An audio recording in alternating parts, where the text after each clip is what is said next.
Clash of the Wild, Episode 14, The Last Rain. Thunder cracked the horizon.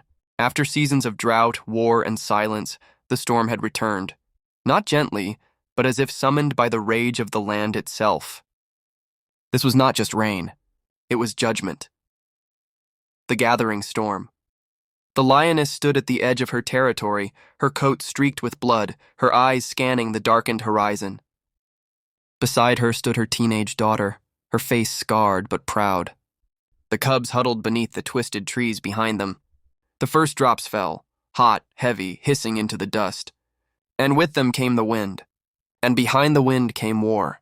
Shanzuri's return. With a monster out of the lowlands through the reeds and over cracked plains came Inzuri, bloodied, furious, and not alone.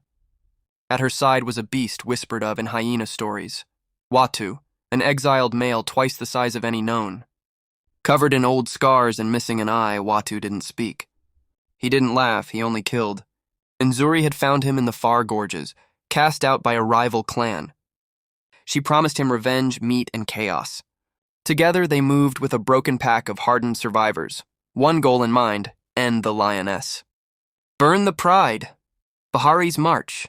In the cliffs, Bahari had seized full control. Kuro's loyalists were dead or scattered.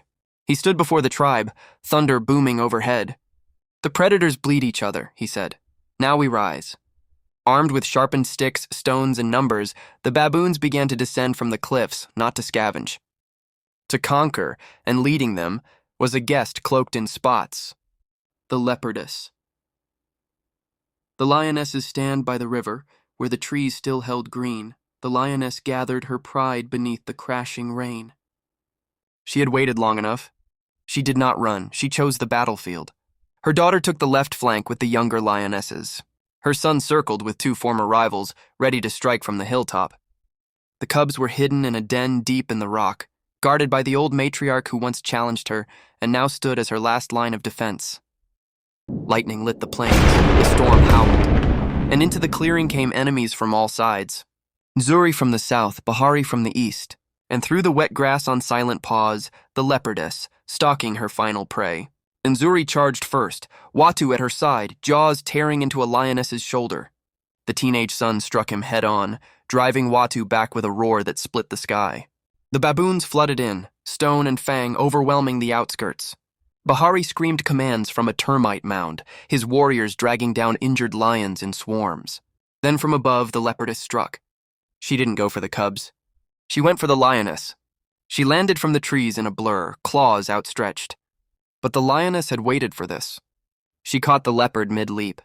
The two titans rolled in the mud, clawing, snarling, biting, locked in mortal combat as rain poured down around them. When the storm breaks by dawn, the rain had slowed. Watu lay dead, gored by a rogue buffalo caught in the chaos. Inzuri had vanished, her remaining hyenas scattered and leaderless. Bahari's force had crumbled, baboons fleeing back into the cliffs as the leopardess fell beneath the lioness's crushing bite. The cost was high, 2 lionesses were lost. The teenage son stood bloodied and limping. The daughter, though wounded, had saved 3 cubs from a baboon ambush, but they had survived. And the lioness, scarred, soaked, and standing, raised her head to the breaking sun.